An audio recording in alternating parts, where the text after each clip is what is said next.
Et voici la vidéo règle de Dead of Winter, un jeu de survie et de suspicion pour 2 à 5 joueurs à partir de 14 ans. C'est un jeu de Isaac Vega et John Gilmour, édité par Philosophia.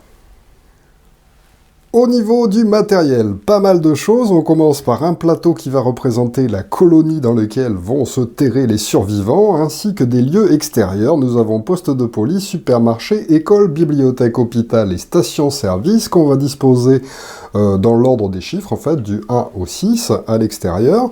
Ensuite, nous avons 2 marqueurs, un marqueur pour compter les manches, un marqueur pour compter le moral. Puis nous avons un ensemble de 5 fiches individuelles de joueurs, donc chacun va récupérer la sienne et va pouvoir la disposer face visible devant lui. Et ensuite, nous avons plein de cartes. Alors il y en a qui ont un dos comme ceci avec une loupe. Attention, il va falloir les séparer par type. Effectivement, en bas sur leur recto, il y a marqué en fait à quel lieu ils vont correspondre. Vous avez donc un petit paquet pour chacun des 6 lieux qu'il y a en jeu, ainsi qu'un paquet avec des objets de départ. Donc les objets de départ, on va les laisser de côté. Et ensuite, chacun des autres paquets, vous allez bien le mélanger avant de le disposer sur le lieu correspondant. Pour les cartes objets de départ, vous allez bien mélanger le paquet avant d'en distribuer 5 à chaque joueur autour de la table, et les restantes seront remises dans la boîte et ne seront pas utilisées pour cette partie.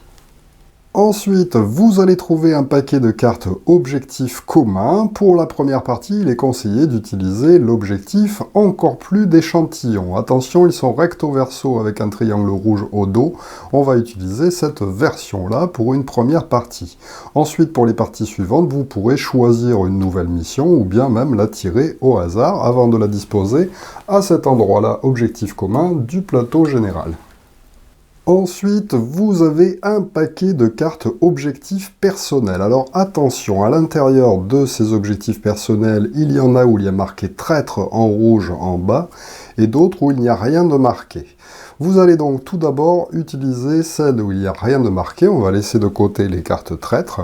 Vous allez bien mélanger ce paquet-là, et vous allez en mettre de côté, en fait, 2 cartes par joueur. Donc là, je vous fais un exemple à 4 joueurs, en sachant qu'on peut jouer à 5.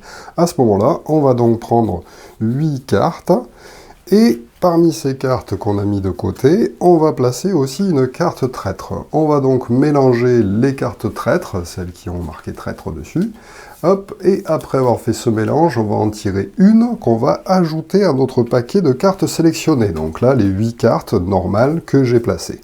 On va ensuite pouvoir mélanger ce paquet, donc la carte traître se trouve quelque part à l'intérieur de ces cartes-là, et ensuite on va faire une distribution d'une carte par joueur autour de la table. On ne saura donc pas si la carte traître a été attribuée à un joueur pour cette partie. Les cartes restantes vont être remises dans la boîte, évidemment, sans les consulter. Il nous reste encore des cartes, et oui, c'est pas fini. Un paquet de cartes crises qu'on va bien mélanger et disposer sur le plateau de jeu. Un paquet de cartes croisées des chemins avec un dos comme ceci qu'on va bien mélanger aussi. Un paquet de cartes exilées de la même façon. Et enfin, un paquet de cartes survivants. On va donc prendre ces cartes survivants, et après les avoir bien mélangées, on va en distribuer 4 par joueur autour de la table. Ensuite, vous allez trouver plein de jetons différents qu'il va vous falloir trier. Effectivement, nous avons des petits jetons survivants, comme ceci. Nous avons des jetons nourriture et des jetons famine que vous allez disposer non loin des survivants de la colonie. Ensuite, nous avons des jetons bruit, des jetons zombies, des jetons barricades, des jetons de blessures, un ensemble de dés normaux, un dé spécial rouge et un marqueur de premier joueur. Enfin, nous avons un ensemble de pions survivants qu'il faudra monter sur socle comme ceci et disposer bien visible à côté du plateau de jeu. Et qu'il faudra bien sûr bien séparer de tous les petits pions zombies qu'il vous faudra aussi disposer sur socle, mais pas à côté des survivants, de façon à pouvoir les repérer facilement. Nous sommes alors prêts à débuter la partie, et comme vous le voyez, eh bien, il va nous falloir une table assez grande pour pouvoir disposer tout ce matériel. Mais une fois que c'est fait, nous sommes prêts à débuter. Mais quel est le but du jeu? Eh bien, vous l'avez compris, nous allons chacun être à la tête d'un petit groupe de survivants qui se sont associés dans une colonie pour tenter de résoudre une crise. Effectivement, nous sommes au lendemain d'une apocalypse zombie, et en plus, c'est l'hiver, il fait très froid, et donc les joueurs vont devoir tenter de résister à cet hiver en réussissant un objectif commun. Mais en même temps, chaque groupe a un petit objectif personnel à tenter de réaliser pour pouvoir véritablement réussir la partie. Attention, le moral sera très important car si jamais le moral arrive à 0, nous perdrons tous ensemble la partie. Et il y a aussi un compteur de manches qui va nous indiquer au fur et à mesure combien de tours nous pourrons jouer. Si jamais il arrive à 0 et qu'on n'a pas réussi à faire notre objectif, eh bien on perdra aussi la partie tous ensemble. Mais en plus de ça, peut-être qu'un traître se cache parmi nous. Nous avons vu que nous avons distribué des cartes et qu'il y a une possibilité pour qu'un traître tente de faire capoter en fait notre objectif commun. Alors, avant de commencer la partie proprement dite, nous allons lire à tout le monde l'objectif commun. Donc, nous avons vu que sur une première partie, il est conseillé de prendre celui-ci, encore plus d'échantillons. Alors, mise en place, ça va nous indiquer qu'est-ce qui va être mis en place pour cette partie. Le marqueur de morale sur 6. On prend donc le jeton et on le met sur 6 sur la piste de morale. Le compteur de manche sur 6, ça voudra dire qu'on aura 6 tours pour finir cet objectif. Et on nous indique ensuite, ajouter un zombie à chaque lieu hors colonie. Hop, donc ce sont les lieux hors colonie, ces cartes-là, et on va placer les zombies sur les emplacements spéciaux pour les zombies. Hop, on en place donc un dans ce scénario, mais ça dépendra des scénarios, effectivement, le placement n'est jamais le même. Ensuite, la carte nous indique l'objectif de victoire. Victoire, lancez un dé à chaque fois que vous tuez un zombie. Si le résultat du dé est de 4 ou plus, placez un jeton zombie sur cet objectif. Vous devez accumuler sur cet objectif commun 3 jetons zombies par joueur ayant commencé la partie. Il va donc falloir qu'on réussisse à tuer 3 fois le nombre de joueurs, donc là nous sommes 4, donc 3 x 4, 12. Il faudra donc tuer 12 zombies en lançant le dé, en réussissant à faire 4 ou plus lorsqu'on en tue un pour avoir le droit de le placer sur la carte. Autant dire qu'il va falloir en tuer plus que 12 normalement. Et si on arrive donc à obtenir ceci, eh bien on remportera la partie. Alors attention, à chaque fois il y a aussi au début de la partie, lisez le paragraphe correspondant à la page 17 de la règle du jeu, ça va nous donner un petit texte d'ambiance.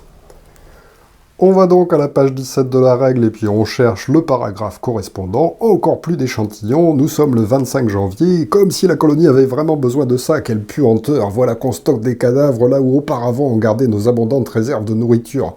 Mon Dieu, je crois que je donnerais tout pour croquer à nouveau une carotte. Mademoiselle autoritaire a de nouveau décidé pour tout le monde, je n'aimais déjà pas les docteurs avant la fin du monde et je les aime toujours pas maintenant. Elle dit qu'étudier les cadavres lui permettra de trouver un remède et de mettre fin à cet enfer. Bien sûr, autant essayer de trouver un moyen plus rapide et moins coûteux de se suicider, tout simplement. Quelle perte de temps. Tout le monde est pressé d'apporter son aide, et c'est peut-être la vraie chance que nous offre cette recherche. Parce qu'on ne va rien apprendre si qu'on ne sache déjà. Les morts reviennent, essayent de nous dévorer. Pas possible, je dis ça, mais si jamais son Altesse Sérénissime nous trouve vraiment un vaccin, je compte bien être le premier dans la file d'attente. Alors, après avoir lu ce texte d'ambiance, nous allons sélectionner nos cartes avant de commencer la partie. Nous avons vu que chaque joueur a reçu un objectif personnel tout d'abord. Alors, chacun va pouvoir consulter son objectif personnel, mais sans le montrer aux autres. Donc là, par exemple, je suis un maniaque de la propreté. Comme il n'y a pas marqué traître en bas, je ne suis pas un traître. Et ça va me donner un petit objectif à tenter de réaliser, en même temps que l'objectif commun. Donc là, vous gagnez la partie si tout ce qui suit est vrai, l'objectif commun a été accompli, donc ça m'encourage à le faire. Et deuxièmement, vous n'avez que des cartes avec ce symbole-là, alors ça c'est le symbole médicament, nous le verrons un peu plus tard, dans votre main. Vous devez avoir au moins une carte médicament dans votre main, donc il va falloir donc que je tente d'avoir une carte médicament dans ma main, que des cartes médicaments dans ma main à la fin de la partie, c'est-à-dire au moment où on réussira à faire l'objectif général. Ensuite, nous l'avons vu, nous avons distribué aussi 5 cartes objets de départ à chaque joueur. Alors à chaque fois, il y a le sigle correspondant à ce qui est marqué sur les cartes qui est à droite. Donc la nourriture, ça correspond à ce sigle-là. Donc là, j'ai de la nourriture, j'ai un médicament, donc ça m'arrange, car il faudra que j'ai que des médicaments en fin de partie dans la main. J'ai du bric-à-brac par ce symbole-là, et j'ai aussi du carburant qui a ce symbole de jerrycan. Donc pour le moment, en fait, ces cartes vont rester dans notre main. Ensuite, nous avons aussi distribué 4 cartes de survivants à chaque joueur. Chacun va donc pouvoir consulter les 4 cartes qui lui ont été attribuées, et il va pouvoir choisir les 2 personnages avec lesquels il va commencer la partie, en sachant qu'un d'entre eux sera le leader du groupe et que l'autre fera partie du groupe. Donc, à chaque fois, pour les personnages, il y a marqué le nom du personnage, quel est son métier. En haut à droite, une valeur qui, plus elle sera haute, plus indiquera que le personnage est leader, et les plus petits, malheureusement, mourront les premiers en cas d'attaque de zombies. Ensuite, il y a des chiffres qui correspondent à l'attaque. Donc, pour taper les zombies, il faudra réussir à faire 2+, c'est-à-dire à lancer un dé et à faire 2 ou plus pour les taper. Le deuxième sigle avec la petite loupe, ce sera pour fouiller les lieux extérieurs. À ce moment-là, pour ce personnage-là, il lui faudra par exemple 4 ou plus pour parvenir à fouiller. Et enfin, en bas, il y a souvent une capacité spéciale, et chaque personnage a une petite capacité spéciale. Alors s'il y a marqué colonie, eh bien ça voudra dire que cette capacité spéciale ne se déclenchera que si le personnage se trouve à la colonie. Parfois, il y a marqué n'importe où, et ça fonctionne donc sur n'importe quel lieu, et même les lieux extérieurs. Donc en fait, je regarde mes personnages, et puis je choisis ceux qui me plaisent le plus.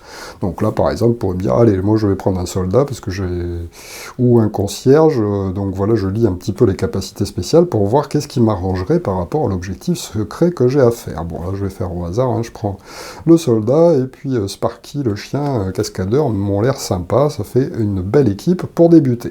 Je choisis donc ensuite lequel je vais placer en leader. À ce moment-là, je le mets à gauche, et ensuite, face visible, je mets aussi l'autre personnage que j'ai sélectionné. Les 2 autres sont remis sur le tas de cartes des personnages survivants. Alors une fois que chaque joueur a sélectionné ces 2 personnages, on remet donc les cartes qui n'ont pas été sélectionnées sur le paquet de cartes personnages, et on va remélanger ce paquet. Effectivement, en cours de partie, on va trouver des survivants supplémentaires. Ensuite, chaque joueur va chercher parmi les figurines les 2 figurines correspondant aux 2 personnages qu'il a choisis, et il va les placer dans les cases de la colonie qui se trouve ici. Ceci étant fait, nous allons comparer les valeurs de chacun des leaders choisis par les joueurs, et celui qui a choisi le plus gros chiffre, donc là par exemple 68, eh bien ce sera lui le premier joueur du premier tour. On lui attribue donc le couteau qui représente le marqueur premier joueur. On est alors prêt à débuter par le premier joueur qui a reçu ce couteau, et on va faire différentes manches. Effectivement, donc le scénario nous a dit en combien de manches le jeu allait se dérouler. Là, il va se dérouler en 6 pour ce premier scénario. Et on commencera par une phase d'action des joueurs à chacune de ces manches, et chaque joueur, dans l'ordre du tour, effectuera les actions qu'il veut avec ses personnages, et ensuite nous passerons à une phase de colonie où nous résoudrons certaines affaires et où de nouveaux zombies viendront petit à petit nous attaquer, avant de passer à la manche suivante où on refera la même chose mais en changeant de premier joueur en passant au suivant. Alors, premièrement, la phase des joueurs. Alors, lors de la phase des joueurs, on va tout d'abord tirer une carte crise. Effectivement, à chaque manche, une crise va se déclencher, et on va dire à tout le monde qu'est-ce qu'il va falloir qu'on fasse en groupe, en plus de tenter de se rapprocher de notre objectif commun. Donc là, par exemple, secouer le groupe. Il y a toujours un symbole indiqué qui va correspondre à des cartes que les joueurs vont devoir défausser petit à petit pour tenter de résoudre cette crise. Nombre de joueurs non exilés, donc là c'est les joueurs autour de la table. Nous sommes 4 joueurs pour le moment, puisque je vous fais un exemple à 4, il faudra donc qu'on parvienne à poser 4 cartes avec ce symbole d'outillage pour pouvoir résoudre cette crise. Échec, c'est indiqué, chaque joueur non exilé doit donner un de ses survivants au joueur situé à sa gauche et diminuer le moral de 1. Donc voilà, c'est pas super parce que ça va nous faire perdre du moral, et je vous rappelle que si jamais le moral arrive à 0, eh bien nous aurons perdu la partie. Facultatif, s'il y a au moins 2 cartes avec le même symbole, de plus que nécessaire pour prévenir cette crise, augmentez le moral de 1. On va donc laisser cette carte face visible sur le paquet de cartes crise pour se rappeler que c'est celle-ci qu'il va falloir qu'on tente de résoudre. Ensuite, nous avons indiqué lors de la phase des joueurs le lancer des dés d'action. Alors à ce moment-là, chaque joueur va regarder combien de survivants il a dans son groupe. Donc là, en début de partie, nous en avons tous 2. Eh bien, on va prendre ce nombre de dés dans la réserve de dés, plus 1 dé par joueur. Et donc, tout le monde, pour le moment, va avoir 3 dés à utiliser. Mais sur les manches suivantes, si jamais on a plus de survivants, eh bien, on lancera peut-être plus de dés. Et si on en a moins, eh bien, on en lancera moins. C'est toujours 1 plus le nombre de personnages de chaque joueur. Les dés étant reçus, tout le monde en même temps va pouvoir lancer ses dés et les disposer sur son plateau individuel à l'endroit où il y a marqué dés d'action non utilisés. Ensuite, nous sommes prêts à commencer le tour des joueurs en commençant par le joueur qui a reçu le couteau. C'est donc lui qui va commencer, mais avant qu'il n'agisse, le joueur situé à sa droite va tirer une carte sur le dessus du paquet de cartes croisées des chemins.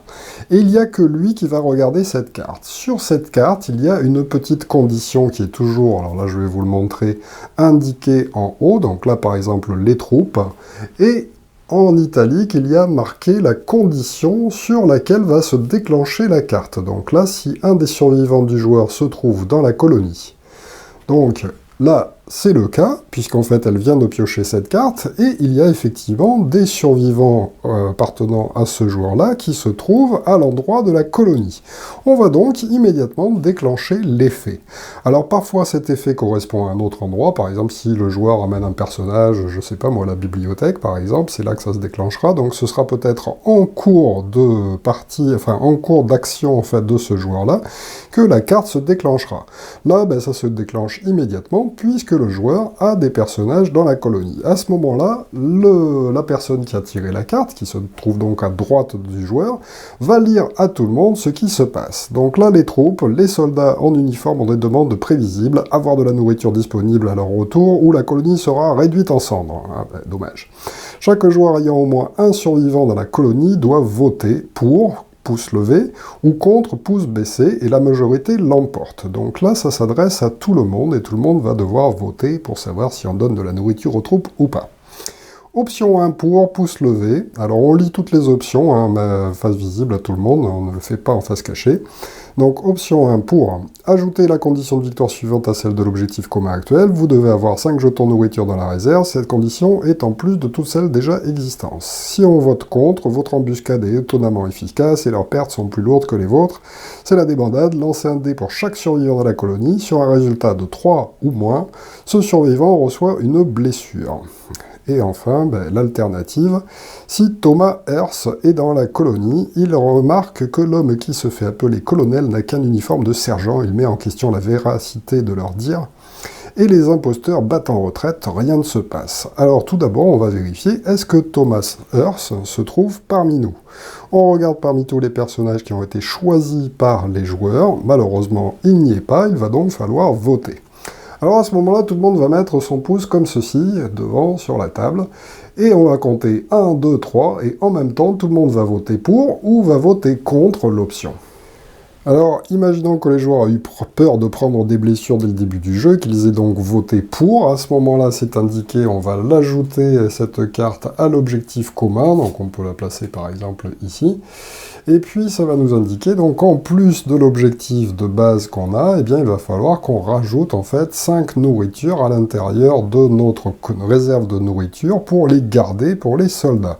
Et si jamais on n'arrive pas à le faire, eh bien malheureusement, nous perdrons aussi la partie. Heureusement, ça nous indique qu'en cours de jeu, si jamais on a Thomas Hearst qu'on récupère, eh bien, il pourra éliminer cette carte et donc on n'aura pas l'objectif à réaliser. Alors, notre premier joueur peut maintenant réaliser toutes les actions qu'il souhaite, dans l'ordre qu'il souhaite, et il y a beaucoup d'actions qui sont possibles et qui sont résumées sur nos petits plateaux individuels. Il y a des actions qui nécessiteront d'utiliser un dé d'action qu'on a lancé au début de la manche. On pourra donc avec ces dés attaquer des zombies, on pourra fouiller, on pourra barricader, on pourra nettoyer la décharge, on pourra appâter, et il y a aussi des actions qui ne nécessitent pas l'utilisation de dés d'action, comme jouer des cartes, ajouter des cartes à la crise, déplacer un survivant, dépenser des jetons de nourriture, solliciter les autres joueurs, donner des cartes aux autres, ou voter pour exiler. Alors, premièrement, nous allons parler de la prévention de la crise. Nous avons vu que là, sur la crise que nous avons tirée, nous devons placer des cartes qui ont le symbole d'objet.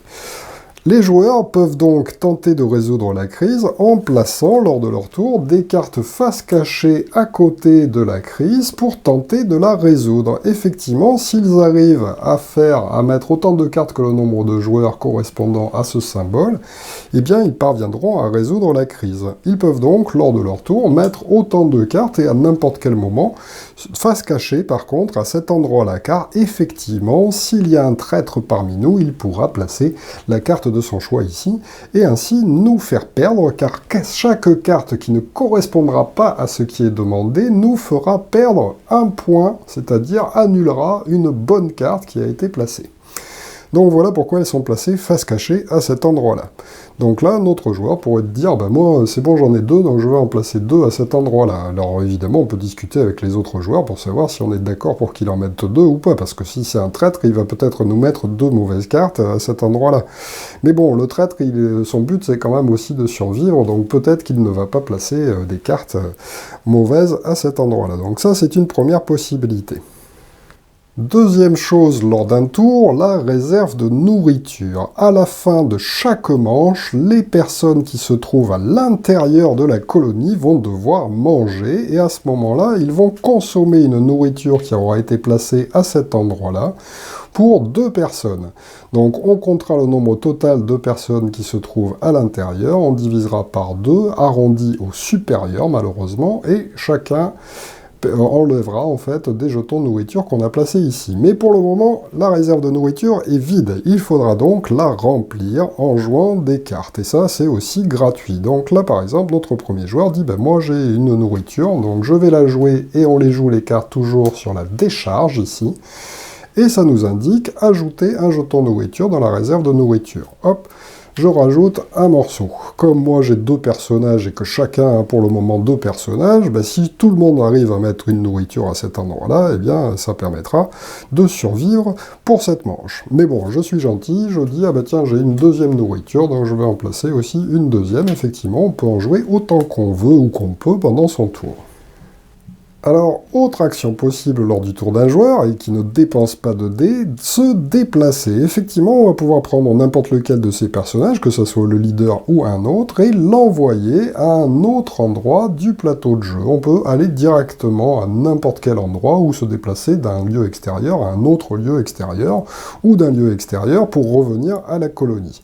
Tout est possible, mais attention, évidemment, sortir de la colonie alors que c'est infesté de zombies, eh bien c'est dangereux. Et lorsque je vais me déplacer à pied, c'est-à-dire juste en déplaçant mon personnage, il y a une possibilité pour que celui-ci meure en cours de route en tombant sur des zombies.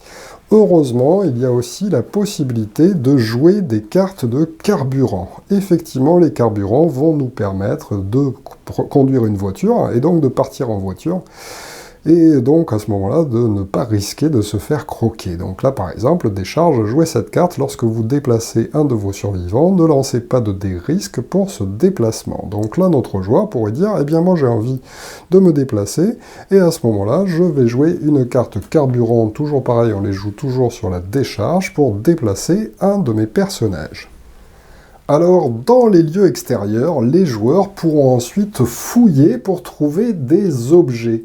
Et en haut de chacun des lieux, eh bien, il y a marqué qu'est-ce que l'on peut trouver, et c'est toujours indiqué de gauche à droite, ce qui est le plus présent à l'endroit indiqué, jusqu'à ce qu'il y a le moins.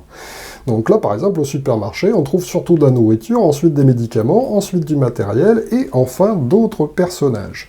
Au poste de police, évidemment, on trouve tout d'abord des armes, ensuite de l'essence, et puis des objets aussi, un peu de nourriture, et puis quelques personnages aussi. Donc là, comme j'ai décidé de me déplacer avec un carburant, eh bien je pourrais très bien prendre mon personnage et puis le placer sur n'importe quel lieu. Eh bien je choisis par exemple de l'envoyer aller au supermarché quand on a besoin de nourriture pour le moment. Alors maintenant que mon garde forestier Arman Brooks se trouve au supermarché, je pourrais décider de faire une action pour fouiller ou bien de faire une action pour attaquer le zombie qui s'y trouve. Mais attention, attaquer un zombie, c'est toujours dangereux. Effectivement, on n'est pas à l'abri de mourir en cours de combat. Donc là, je préférais d'abord fouiller pour tenter de trouver de la nourriture et aider le groupe. Alors, pour faire une action qui nécessite un dé, eh bien, je vais tout simplement sélectionner un dé que j'ai lancé en début de manche et le faire passer dans les dés d'action utilisés. Mais attention, il faut peut-être que ce dé ait une certaine valeur pour que je parvienne à faire l'action. Là, par exemple, c'est Arman Brooks et j'ai envie de fouiller avec lui. L'option fouille est ici, et il y a marqué 3+. Il faut donc que j'utilise un dé qui ait une face présentant un 3 ou plus que 3 pour pouvoir fouiller. Je décide donc d'utiliser par exemple le 5, qui est le plus petit qui dépasse 3. Effectivement, je ne peux pas utiliser le 1. Je le place sur les dés d'action utilisés, et je peux donc fouiller le supermarché. Pour cela, c'est assez simple, je vais tirer la première carte du paquet supermarché et je vais pouvoir la regarder secrètement. Ensuite, je vais décider, est-ce que je désire garder cette carte parce qu'elle me convient, ou est-ce que je décide de fouiller encore plus en cherchant une carte supplémentaire. Le problème, c'est que en fouillant le supermarché, je vais faire du bruit, et donc lorsqu'on choisit l'action fouiller et qu'on désire chercher quelque chose de précis, eh bien à ce moment-là, il faudra rajouter du bruit. Donc là, mon joueur pourrait dire, bon ben moi, tant pis, je vais faire du bruit car la première carte ne me convient pas, et à ce moment-là, je vais tirer une deuxième carte que j'ajoute à la première que j'ai tirée.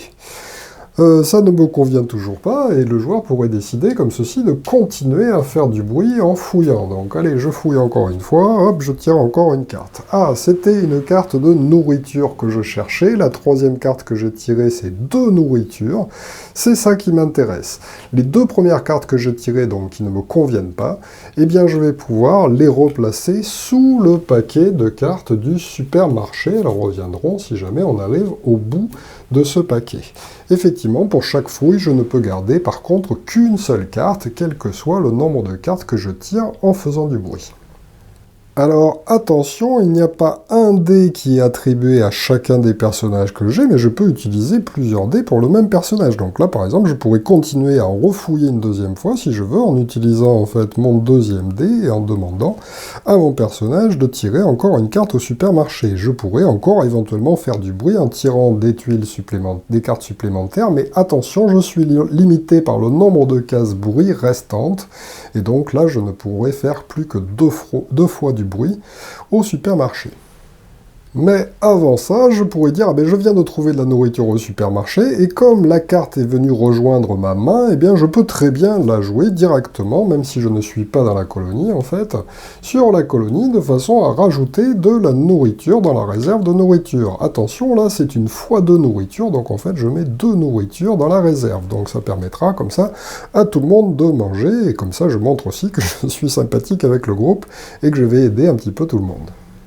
Mais je pourrais aussi décider d'utiliser mon deuxième personnage. Allez, je décide aussi de partir de la colonie et de l'envoyer par exemple au poste de police, car je me dis les armes ça va nous servir, car le but du jeu là dans ce scénario c'est quand même de tuer des zombies. Donc je vais l'emmener jusqu'au poste de police, je le place ici, et ensuite je vais utiliser un dé d'action, mais avant ça, comme je me déplace et que cette fois-ci je n'ai pas utilisé de carte carburant, et bien malheureusement je vais devoir lancer le dé risque pour savoir si mon personnage n'a pas eu un problème sur son trajet. Je lance donc ce dé en faisant attention, et hop, j'obtiens une face rouge. Quand on obtient une face vide comme ceci, ouf, il ne s'est rien passé, notre personnage est arrivé sans encombre.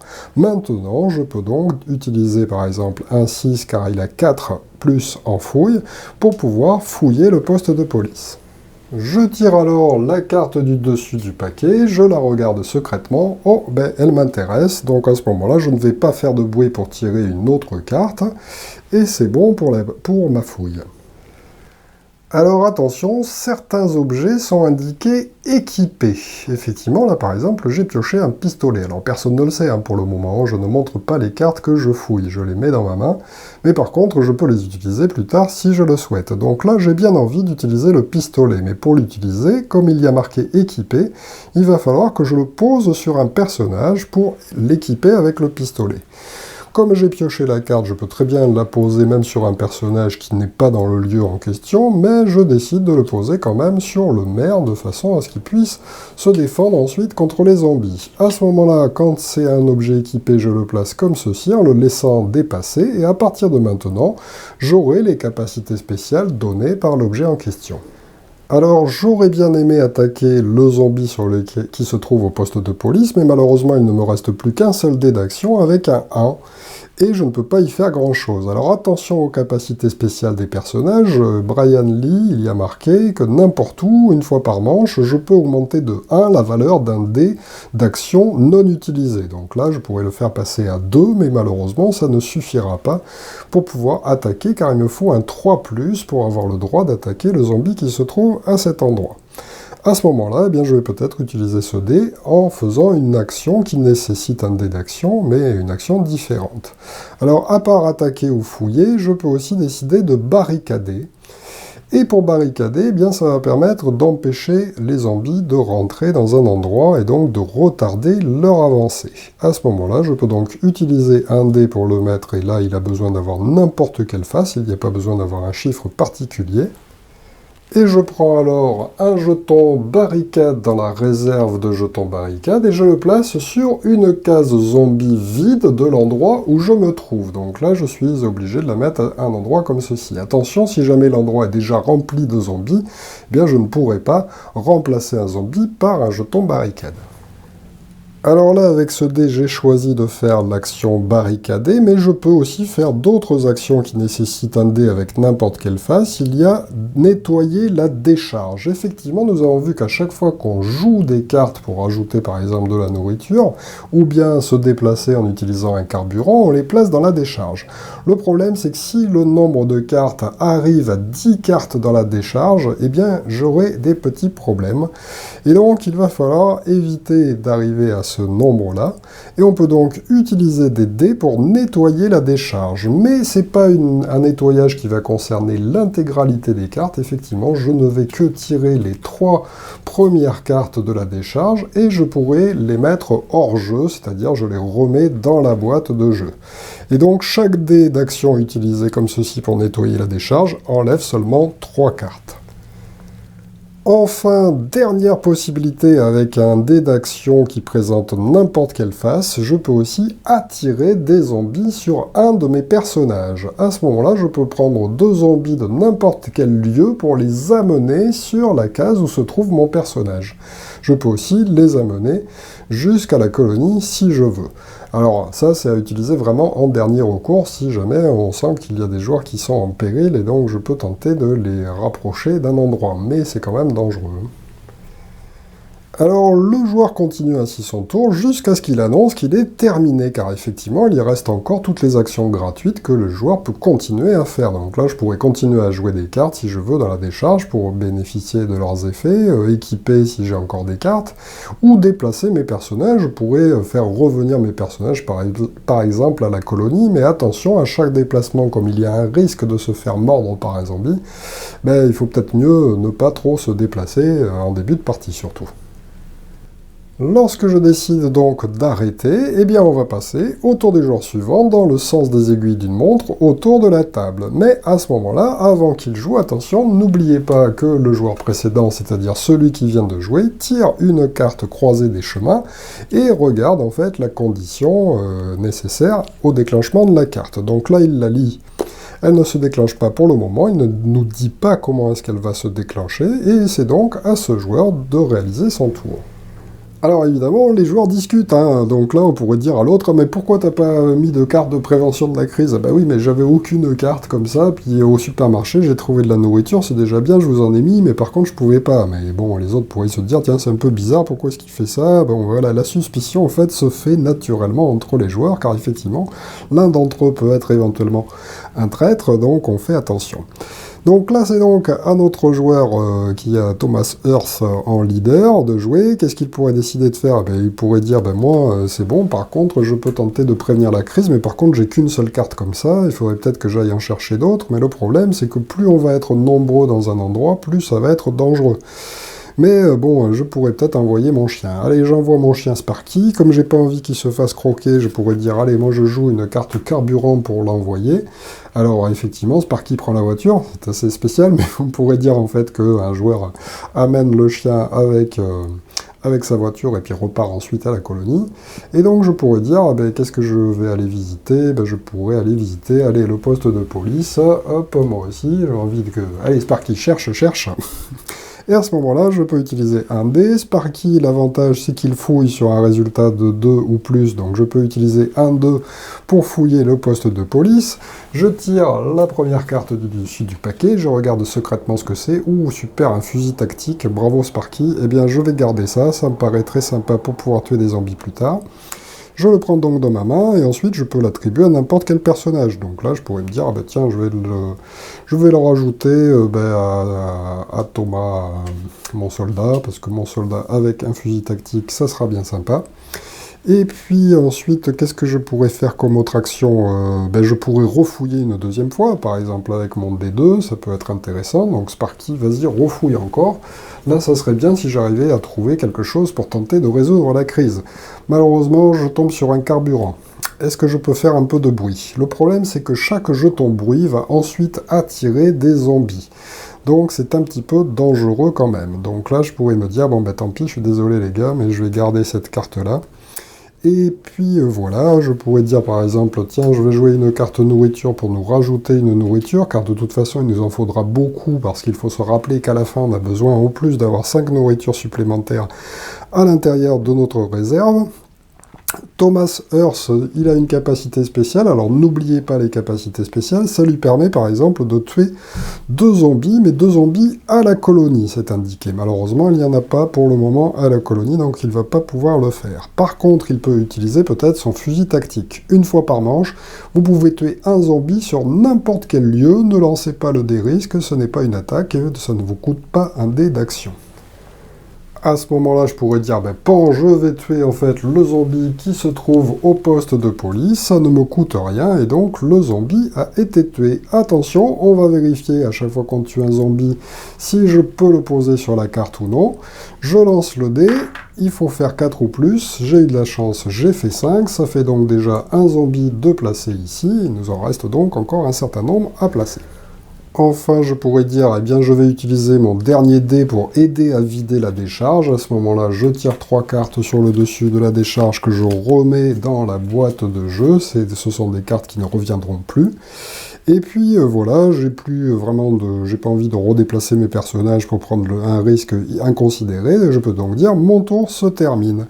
Là, la carte spéciale ne s'est pas déclenchée, puisque mon joueur a vérifié à chaque fois que je ne fasse pas les actions qui la déclenchent, et comme elle ne s'est pas déclenchée, eh bien on va tout simplement la remettre sous le paquet de cartes croisées des chemins, et comme j'ai fini mon tour, c'est à moi d'en tirer une pour le prochain joueur. Donc là, par exemple, jeu de dés, si un des survivants du joueur se trouve dans la colonie. Bon, ben là, c'est le cas, puisqu'il n'a pas encore joué et qu'il a ces 2 personnages-là, donc immédiatement, on résout en fait ce qui est indiqué là, donc là, ben, c'est un petit jeu de dés pour savoir si les joueurs vont gagner quelque chose ou pas. Donc vous voyez, ça c'est sympathique, puisqu'à chaque fois qu'on en tire une, eh bien, il risque de se passer quelque chose d'original avec les joueurs. Alors imaginons que mon joueur suivant, ça soit Carla Tempson, qui décide d'aller au poste de police car elle a une capacité spéciale qui s'y déclenche. Imaginons qu'elle n'ait pas de carte carburant pour se déplacer. Et bien à ce moment-là, si elle décide de se déplacer sans carte carburant, il lui faudra lancer le dé de risque. Alors reparlons un peu du dé de risque.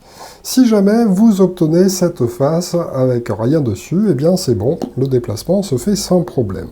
En revanche, si jamais vous tombez sur cette face-là avec une espèce de goutte, eh bien ça va indiquer que votre personnage prend une blessure. Vous prendrez alors dans la réserve un petit jeton blessure que vous poserez en fait sur le personnage. Attention, tous les personnages ont 3 points de vie, et si jamais ils prennent leur 3e jeton blessure, eh bien ils seront éliminés. Donc voilà pourquoi c'est un peu risqué. Encore plus risqué que la blessure, nous avons enfin une seule face sur le dé, c'est un dé à 12 faces, donc ça arrive pas toujours, mais ça arrive quand même de temps en temps malheureusement. Une morsure. Si jamais je tombe sur le dé morsure, eh bien à ce moment-là, mon personnage va mourir immédiatement. Lorsqu'il meurt, eh bien je retirerai le personnage que je remettrai dans la boîte de jeu avec sa carte. Si jamais il a des objets, eh bien il les laissera tomber à l'endroit où il se trouve. Nous verrons ça un petit peu plus tard. Et surtout, quand il a été mordu en fait sur un trajet, eh bien là, s'il se rendait par exemple au poste de police, eh bien ça va aussi affecter les autres joueurs. Effectivement, j'ai été mordu, je me transforme en zombie, je meurs, mais par contre, je vais peut-être essayer de mordre quelqu'un d'autre. À ce moment-là, lorsque ça arrive, on va regarder les personnages présents sur l'endroit où je devais aller.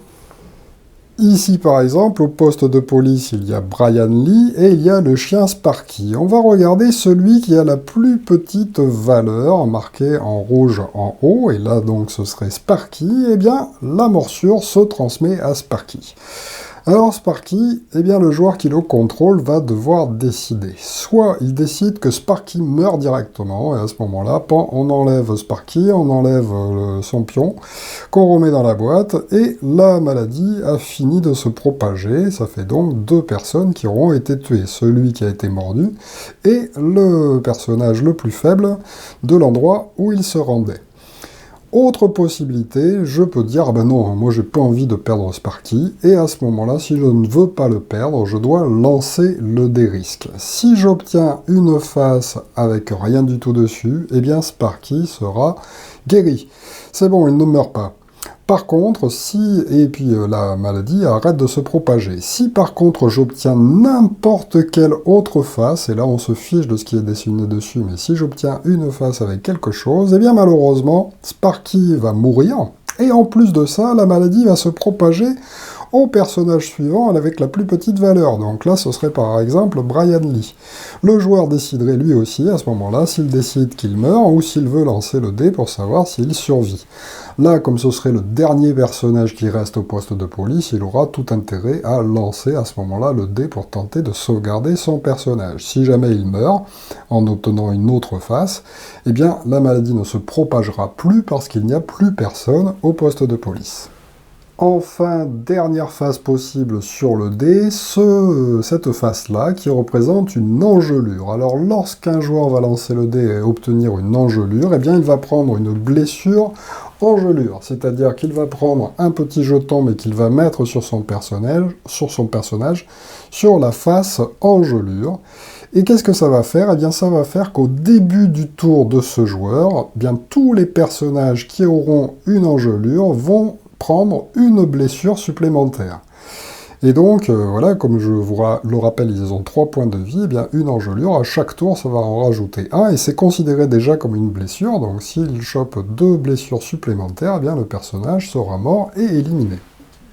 Alors attention, en plus de ça, à chaque fois qu'un personnage sera mort et sera éliminé, et bien malheureusement ça va faire baisser tout le moral de la colonie et on sera obligé en fait de baisser de 1 sur la piste de morale, et cela pour chaque personnage. Donc lorsqu'une épidémie se propage et tue plusieurs personnes, et bien ça peut aller très vite, et malheureusement si on arrive à 0, et bien tout le monde aura perdu la partie. Il faut donc faire très attention à ces baisses de morale en perdant des personnages et ne donc pas risquer de les faire mourir trop prématurément. Alors vous comprenez donc que dans le cas qui nous occupe, déplacer Carla Thompson sans carburant, eh bien c'est dangereux. Heureusement, on peut toujours aussi solliciter les autres joueurs pour qu'ils jouent une carte pour nous. Donc à ce moment-là, je pourrais dire, est-ce que quelqu'un a un carburant pour m'aider à aller au poste de police? Un autre joueur, n'importe lequel, pourrait dire, ben oui, moi j'en ai un. On ne peut pas donner une carte directement de la main à la main, mais par contre, on peut jouer une carte pour un autre joueur. À ce moment-là, un joueur pourrait dire, ben tiens, je joue un carburant pour toi, pour que tu puisses te déplacer en fait jusqu'au poste de police, sans risque. Alors imaginons que Carla soit arrivée au poste de police et qu'elle décide donc d'utiliser un dé pour pouvoir fouiller. Elle a 2 plus pour pouvoir fouiller, donc c'est assez simple. Elle tire la première carte, hop, elle tire une carte, elle décide, sans la montrer aux autres joueurs, elle décide si elle la garde ou pas. Alors imaginons qu'elle décide de garder une carte et que c'est une carte événement. Effectivement, dans le jeu, il y a certaines cartes événements. Si vous décidez d'en garder une, à ce moment-là, vous serez obligé de la jouer immédiatement. Vous ne pouvez pas garder une carte événement face cachée en main pendant un tour. Alors là, qu'est-ce que ça nous indique? Eh bien, ça nous indique que au poste de police, j'ai trouvé 2 étrangers, c'est-à-dire 2 survivants qui étaient cachés dans le poste. Événement, ajoutez la carte du dessus du paquet survivant à votre groupe et placez son pion cartonné dans la colonie. Et ensuite, ajoutez un survivant vulnérable dans la colonie. Alors, lorsqu'on tire une telle carte, on la résout immédiatement. Ensuite, on peut la défausser, la remettre dans la boîte. Et donc là, ça me dit que je vais tirer une carte sur le dessus du paquet survivant qu'on avait remélangé à Barbe Grise le pirate, et donc c'est un nouveau personnage que je vais récupérer. Je cherche évidemment dans les personnages celui qui correspond à celui-là. Je place alors sa carte dans mon groupe, en dessous, et sa figurine dans la colonie. En plus de ça, la carte m'indiquait qu'il y avait aussi un survivant vulnérable. Alors les survivants vulnérables, ce sont ces petits jetons qui représentent en fait une silhouette d'enfant. Alors il y a une fille et un garçon, vous pouvez choisir, ça n'a aucune importance. Et vous allez aussi le disposer dans la colonie. Il sera considéré comme un personnage lorsque les zombies attaqueront et lorsqu'il faudra manger. Malheureusement, il ne peut rien faire d'autre, ce personnage, il ne sert à rien. Alors attention, lorsque je récupère comme ceci un personnage en cours de jeu, eh bien je peux tout à fait l'utiliser immédiatement si je le souhaite. Mais si je l'utilise avec des dés, je ne peux utiliser que les dés qui me restent éventuellement sur mon plateau de jeu. Donc là par exemple, je pourrais dire, bah tiens, allez hop, je vais me rendre à l'école directement avec lui. Je lance le dérisque car je n'ai pas de carburant et puis personne ne veut m'en offrir. Ouf, j'ai eu de la chance, il est arrivé à l'école sans encombre.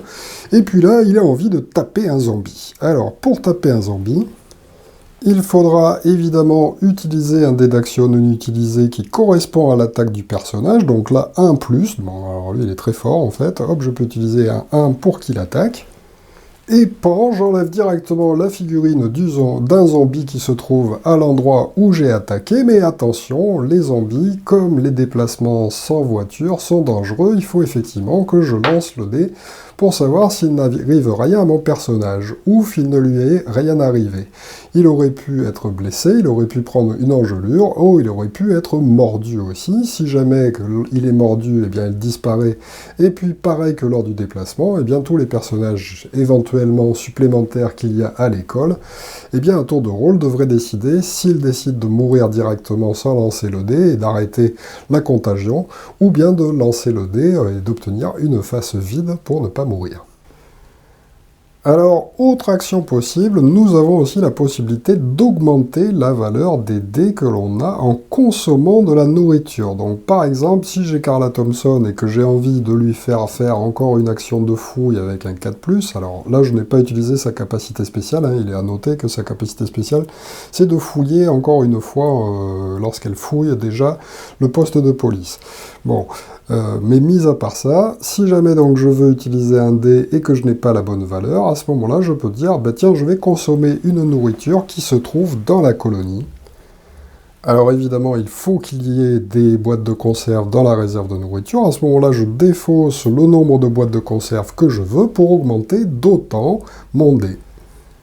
Alors évidemment, utiliser les jetons nourriture pour ça, eh bien c'est un petit peu pénalisant pour tout le monde. Donc en général, il faut se mettre d'accord, mais de toute façon, c'est le joueur actif qui fait ce qu'il veut. Donc s'il décide d'utiliser plusieurs boîtes de nourriture, même si les autres ne sont pas d'accord, eh bien on ne peut pas l'empêcher de le faire. Alors, reparlons un peu des armes. Eh bien, par exemple, les pistolets ont une capacité spéciale sympa. Une fois par manche, lorsque ce survivant attaque, ne lancez pas le dé de risque. Voilà pourquoi il est mieux d'être équipé en armes pour attaquer les zombies, car à ce moment-là, vous ne lancez pas le dé rouge lorsque vous attaquez, et vous tuez les zombies, donc directement, en utilisant évidemment quand même un dé d'action correspondant à votre valeur d'attaque. Et donc voilà, ça peut être sympathique.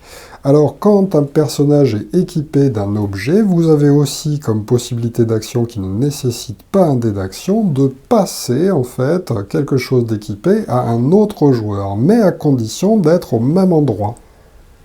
Par exemple, comme Carla avec son pistolet est au poste de police, eh bien lors de son tour, elle peut très bien donner le pistolet soit à Sparky, soit à Brian qui se trouve aussi au poste de police. Et c'est gratuit comme action, le personnage prend directement le pistolet et puis le place sous son personnage. Alors il n'y a pas de limite au nombre de cartes d'équipement qu'un personnage peut recevoir. Alors attention, si un personnage est équipé et qu'il meurt, eh bien il va se passer quelque chose en fonction de l'endroit où il se trouve. S'il se trouve à la colonie, eh bien c'est le joueur qui le contrôle qui va récupérer ses cartes d'équipement dans sa main de cartes, et donc il pourra les réutiliser. Par contre, si jamais il meurt sur un lieu extérieur, eh bien les cartes d'équipement du personnage seront remélangées dans le paquet de cartes du lieu où il se trouve. On ne le passera pas à un autre joueur se trouvant sur la même case. Alors attention, si vous perdez votre leader et donc il est remis dans la boîte, à ce moment-là, immédiatement, vous devrez choisir un nouveau leader parmi les personnages que vous avez pour le mettre à la place. En revanche, si un joueur perd son dernier personnage, qu'il n'a plus personne, et bien à ce moment-là, toutes les cartes qu'il avait en main, eh bien, il va être obligé de les jeter dans la boîte. Elles seront défaussées définitivement, et à ce moment-là, il tirera une nouvelle carte sur le dessus du paquet de cartes survivant pour s'ajouter ce personnage en tant que leader. Il ne jouera pour le moment qu'avec un seul personnage, et donc au début de son tour, il n'aura donc que 2 dés à lancer. La manche se poursuit donc ainsi avec les joueurs faisant toutes leurs actions, et une fois que tout le monde a fait ses actions, on peut passer à la phase de la colonie. Alors lors de la phase de la colonie, on commence d'abord par consommer de la nourriture. On va regarder uniquement les personnages qui se trouvent dans la colonie. On considère que ceux qui sont dans les lieux extérieurs se débrouillent pour manger autrement. À ce moment-là, là, par exemple, on va compter en fait tous les personnages et même les petits qui sont non-joueurs. Donc 3, je divise par 2 arrondi au supérieur, donc ici ça me fait 1,5, donc c'est-à-dire 2. Eh bien, ils vont consommer 2 nourritures que je retire et que je remets dans la réserve générale. Alors attention, si à ce moment-là il n'y a pas assez de nourriture pour nourrir tout le monde, eh bien malheureusement on va défausser tout ce qu'on peut en nourriture et on ajoutera un marqueur comme ceci qui est un marqueur de famine. Après avoir ajouté ce marqueur de famine, eh bien le groupe va perdre du moral par rapport au nombre de jetons famine qu'il y a. Donc s'il y en a un, ben, on descendra de 1. Mais malheureusement, au tour d'après, ce jeton famine sera toujours là, et donc on redescendra encore de 1, etc. Et si jamais on reprend encore un jeton famine, eh bien par tour, on descendra de 2 en moral. Donc autant vous dire qu'il faut mieux éviter au maximum de poser un jeton famine, car vous n'aurez aucun moyen de vous en débarrasser. Ensuite, la deuxième chose à faire sera de vérifier la décharge. Vous allez compter toutes les cartes qui sont pour l'instant dans la décharge, et juste les compter, effectivement elles vont rester ici. Et par tranche de 10 cartes, donc c'est-à-dire si vous arrivez à 10 ou dépassez 10, ou si vous arrivez à 20 et dépassez 20 et 30, etc. Mais enfin bon, en général, il faut mieux essayer de rester en dessous de 10. Si vous arrivez à 10, malheureusement, vous perdrez 1 moral. Si vous arrivez à 20, 2 moral. Si vous arrivez à 33 moral, etc. Donc c'est pour ça qu'il vous faudra penser à utiliser vos dés lors de vos tours d'action pour vider petit à petit la décharge. Je vous rappelle qu'il faudra un dé de n'importe quelle face pour enlever 3 cartes de la décharge. Ensuite, nous vérifierons la crise. Alors nous allons prendre toutes les cartes que les joueurs ont éventuellement posées pour résoudre la crise, et on va bien mélanger ces cartes. Effectivement, il ne faut pas savoir si jamais un d'entre nous est un traître et a mis une mauvaise carte parmi celles-ci. Il ne faut pas savoir qui c'est. On va ensuite les révéler et puis voir si on arrive à résoudre la crise ou non. Donc là, par exemple, eh bien, il nous fallait obtenir des cartes avec ce symbole ce symbole d'objet. On a réussi à en mettre 5. Comme nous sommes 4 joueurs, eh bien on a réussi à résoudre la crise. À ce moment-là, celle-ci va être tout simplement remise sous le paquet de crise et il ne se passe rien de plus. Par contre, il n'y a pas de bonus particulier à résoudre les crises. En revanche, si nous n'avions pas réussi à obtenir ce nombre minimum, eh bien, il fallait faire ce qui était marqué sur la carte en type d'échec. Donc là, par exemple, c'était diminuer le moral de 1, donc c'est pas cool, et en plus donner ses survivants, enfin faire tourner les survivants. À chaque fois, il y a toujours un truc facultatif avec 2 cartes de plus. Malheureusement, par exemple ici, nous en avons mis que 5 alors que nous sommes 4 joueurs. Si on avait réussi à en mettre 6, eh bien, au lieu de perdre du moral, nous aurions même augmenté le moral, ce qui aurait été bien sympathique. Alors attention, s'il y a un méchant parmi nous, il aura peut-être mis une carte qui ne correspond pas à ce qui est demandé par la crise. À ce moment-là, si c'est le cas et qu'il y en a une ou plusieurs, eh bien chacune de ces cartes annule une autre carte correspondante. Et à ce moment-là, dans cet exemple-là, eh bien malheureusement, nous n'aurions eu que 3 cartes et donc on aurait perdu la crise. Chacune de ces cartes, donc mal jouées, eh bien va nous faire perdre et donc c'est pas très sympa. Alors, quel que soit le résultat de cette crise, eh bien, on l'enlèvera de toute façon, et les cartes qui ont été utilisées seront remises dans la boîte et défaussées définitivement. On ne pourra plus les retrouver en cours de jeu. Ensuite, nous allons faire l'arrivée de nouveaux zombies. Alors, on commence par la colonie. On va compter le nombre de personnages en incluant aussi les petits personnages qui ne jouent pas. On divise par 2 comme pour la nourriture arrondie au supérieur. Donc là, par exemple, eh bien, ça nous fera 2 zombies qui vont venir s'ajouter. Alors attention, on les placera toujours dans l'ordre des entrées. Un premier sur l'entrée 1 et un deuxième sur l'entrée 2. S'il y en avait eu plus, eh bien hop hop hop, on aurait rempli comme ceci, un par un, toutes les cases. Une fois, si jamais il y en a plus que 6 et qu'on dépasse 6, eh bien on replace les premiers en fait sur la première entrée et on continue à faire un deuxième tour comme ceci.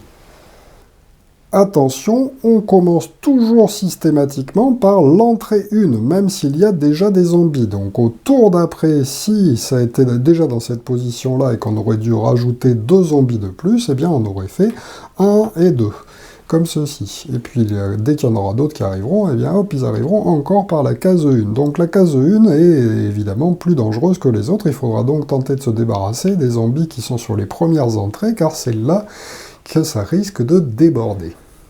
Alors attention, si jamais on doit placer un zombie et qu'il n'y a plus de place libre, alors imaginons par exemple que sur le lieu 2, eh bien, il y ait 3 zombies qui soient restés du tour précédent. Et bien là, si je dois rajouter 2 zombies, j'en rajoute un sur la première case libre de l'entrée, et le deuxième devrait être ajouté ici. Mais comme il n'y a plus de place, eh bien malheureusement ce zombie a percé une brèche et va pouvoir entrer dans la colonie. Dès qu'un zombie entre comme ceci dans la colonie, eh bien on va regarder le personnage avec la valeur d'initiative la plus faible, et c'est ce joueur-là qui va malheureusement immédiatement se faire croquer. Et voilà, si jamais il n'y a plus de personnages dans la colonie, eh bien ils vont s'attaquer aussi aux petits personnages non joueurs. Et par contre, il n'y a pas besoin de relancer le dé pour les autres personnages, ce n'est pas comme l'effet d'une morsure, hein, ça élimine juste un personnage de la colonie. Alors, dans les autres lieux, on va rajouter cette fois-ci un zombie par personnage qui s'y trouve. Donc là, par exemple, le poste de police, s'il y en a 3, eh bien on va rajouter 3 zombies, et hop, on remplit d'abord les cases qui sont vides. Si jamais il n'y a plus de place vide, à ce moment-là, on placera éventuellement le zombie sur une case barricadée, s'il y en a une. Si on le place sur une case barricadée, eh bien le zombie sera immédiatement éliminé, et par contre la barricade sera détruite, laissant comme ceci une case supplémentaire pour un zombie suivant. Alors, que se passe-t-il si on a fait du bruit sur la case? Eh bien, d'abord, on rajoute un personnage, enfin un zombie par personnage présent, donc là, par exemple, un seul, et ensuite, pour chacun des jetons bruit, eh bien, on va lancer un dé. On lance le dé, et sur un résultat de 1, 2 ou 3, eh bien un nouveau zombie va arriver. Donc là, par exemple, pour le premier jeton, et puis je relance une deuxième fois le dé pour le deuxième jeton bruit. Malheureusement, c'est encore un 3, donc c'est encore un nouveau zombie qui arrive. Vous voyez donc que faire du bruit, ça peut être dangereux. Si par contre j'avais réussi à faire plus que 3, eh bien il n'y aurait pas eu de nouveaux zombies d'ajouter, et puis voilà, c'est tout ce qui se serait passé. Alors évidemment, comme pour la colonie, si je dois ajouter un zombie alors que toutes les cases sont déjà occupées par les zombies, eh bien à ce moment-là, pof, le personnage le plus faible qui se trouve à l'intérieur du lieu se fait immédiatement croquer. N'oubliez pas de baisser de 1 point la valeur de morale de tout le monde sur le plateau principal. Alors évidemment, sur les lieux où il n'y a personne et où il n'y a pas de bruit non plus, eh bien il ne se passe rien, on ne rajoute pas de zombies. Là par contre, à l'hôpital, 2 personnages, donc pof, on rajoute un premier zombie pour le premier personnage, un deuxième zombie, comme il n'y a plus de cases libres, eh bien on va casser une barricade et on ne rajoute pas le zombie. Et puis ensuite, ici il y a un jeton bruit, je lance donc un dé, imaginons que je fasse moins de 3, eh bien ça rajoute encore un zombie qui vient se placer sur la case que l'on vient de libérer. Une fois les zombies ajoutés, il ne nous reste plus qu'à vérifier si on n'a pas résolu l'objectif commun. Bon, bah là, ce n'est pas le cas. Pour l'instant, nous n'avons tué qu'un seul, donc c'est mal parti. On va évidemment baisser le marqueur de manche d'une case. Et puis, on va passer le jeton de premier joueur au joueur suivant dans le sens des aiguilles d'une montre. Ce sera à lui de débuter le tour d'action suivant. On pourra alors évidemment commencer la manche suivante en tirant une nouvelle carte crise, en la lisant à tout le monde et en la disposant face visible ici. Ensuite, chacun va récupérer ses dés d'action en fonction de son nombre de personnages. Alors ça peut avoir baissé ou ça peut avoir augmenté si vous avez trouvé des personnages. Là par exemple, celui-ci en a récupéré un troisième. Il va donc avoir le droit de récupérer 4 dés à mettre sur sa zone d'action de dés non utilisés. Ensuite, tout le monde lance en même temps justement les dés qu'il a reçus, et puis nous sommes prêts à débuter le tour des joueurs par le premier joueur. N'oubliez pas de tirer la carte croisée des chemins par le joueur d'avant pour savoir s'il ne va pas se déclencher un événement spécial lors du tour de celui-ci.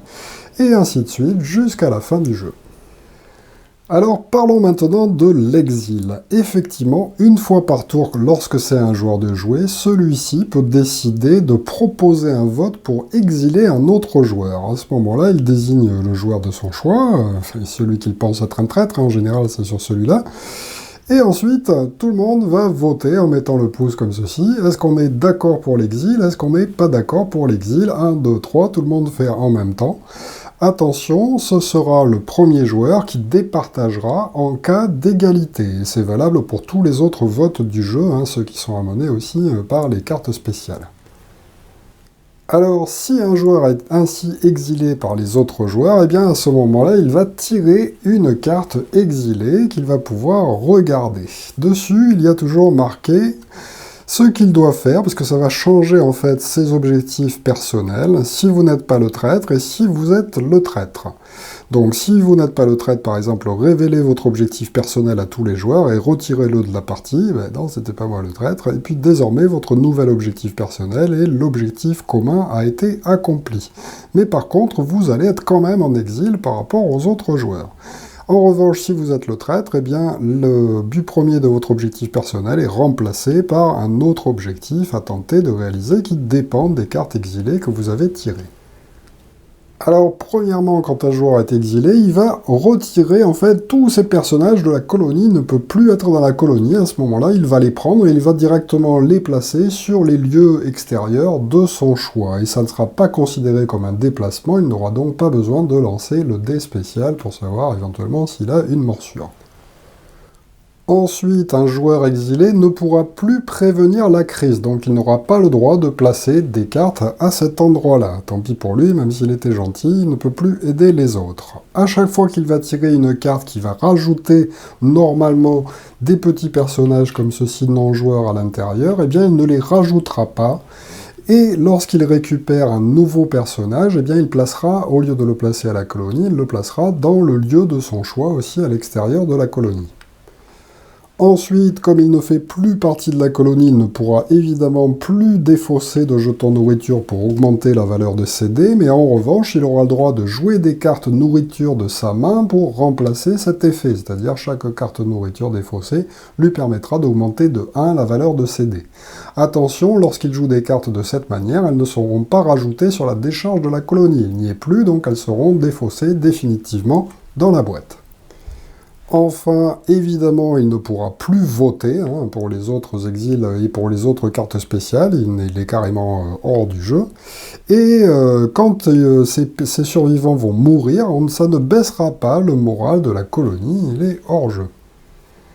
Alors attention, nous n'aurons le droit que de nous tromper qu'une fois. Effectivement, si jamais on désigne quelqu'un et que ce n'est pas le traître, bon ben c'est pas grave, il sera en exil jusqu'à maintenant, mais par contre si on désigne une deuxième personne et que ce n'est toujours pas le traître, et bien à ce moment-là, boum, le moral du groupe passe immédiatement à 0 et ça peut éventuellement faire gagner le traître. Alors la partie va ainsi se poursuivre jusqu'à ce qu'on arrive à une condition de fin. Alors évidemment, si on réussit l'objectif principal, et bien à ce moment-là, la partie s'arrête. Chaque joueur va alors pouvoir montrer son objectif personnel et puis vérifier s'il a réussi à le faire ou non. Ceux qui ont réussi à faire leur objectif personnel ont véritablement gagné la partie. Les autres qui ont participé mais qui malheureusement n'y sont pas arrivés, on peut considérer qu'ils ont perdu la partie ou qu'ils l'ont gagnée à moitié.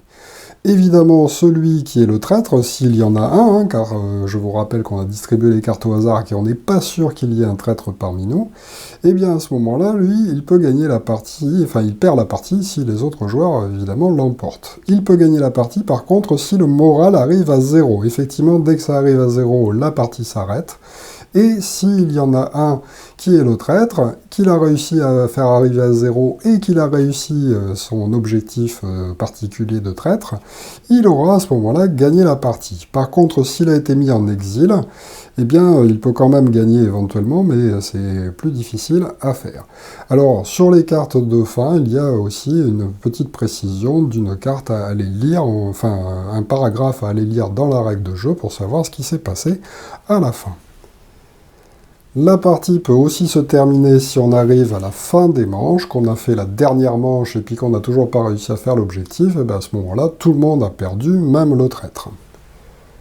Alors, petite précision, je ne vous ai pas parlé des jetons zombies. Effectivement, ces jetons peuvent être utilisés pour remplacer des zombies si jamais il n'y en a pas assez, qu'ils ont déjà été tous placés en jeu. À ce moment-là, vous les remplacerez, ce manquant, par des jetons comme ça. C'est valable aussi pour les cartes. Là, par exemple, pour la carte d'objectif qu'on avait, en fait, c'est des jetons zombies qu'il faut mettre dessus. Vous gardez les figurines pour faire des jolis zombies qui attaquent les lieux. Voilà donc pour Dead of Winter, vous l'aurez compris, un excellent jeu qui vous met bien dans l'ambiance de Walking Dead, vous l'avez compris, c'est quand même assez bien pompé dessus, avec la colonie, les lieux extérieurs à aller fouiller, et puis plein de choses qui vont se passer grâce aux cartes croisées des chemins qui sont assez originales. Alors attention, dans les cartes croisées des chemins, il y en a certaines qui ont un petit symbole comme ceci en bas à droite, avec une bulle et puis des points d'interrogation. Ce sont les cartes qui abordent des thématiques un petit peu plus adultes que le reste. Mais enfin, de toute façon, c'est quand même un jeu qui s'adresse quand même en priorité à des adultes, donc bon, c'est pas très grave, et puis ça vous changera pas si vous êtes un adepte des séries télé où il y a des zombies et où les thématiques sont parfois même beaucoup plus adultes que ce qu'on trouve dans ce jeu. Attention aussi pour les cartes d'objectifs, donc là nous avons vu que nous avons pris l'objectif particulier le plus simple pour débuter la partie, mais après il y en a plein d'autres. Elles sont chacune recto verso, ces cartes. Au verso, il y a ce symbole qui indique une difficulté supplémentaire. Donc ça, c'est à jouer quand vraiment vous maîtrisez le jeu. Ou sinon, si vous décidez de jouer en coopératif. À ce moment-là, vous ne mettrez pas de carte traître. Et donc, on utilisera cette face-là qui met en général une mise en place un peu plus complexe que la version de base du jeu. Enfin, il y a d'autres petites variantes pour rendre le jeu encore un petit peu plus difficile, carrément éliminer des joueurs qui ne jouent plus lorsqu'ils perdent leur dernier personnage, donc là c'est vraiment méchant. Jouer en mode difficile même avec les règles normales, et puis vous pouvez aussi jouer avec plus de chances qu'il y ait un traître, c'est-à-dire de tirer seulement une carte objectif personnel par joueur au lieu de deux, et puis de rajouter la carte traître parmi celles-ci, donc ce qui fait comme ça que vous aurez des grandes chances qu'il y ait un traître parmi vous, mais c'est quand même sympathique avec la version de base où vous avez un peu plus d'une chance sur deux qu'il y ait un traître parmi vous. Voilà donc pour cet excellent jeu avec des règles qui peuvent sembler comme ça assez complexes mais qui finalement sont assez fluides en termes de jeu. Merci de m'avoir suivi et à très bientôt pour une nouvelle vidéo règle. Au revoir.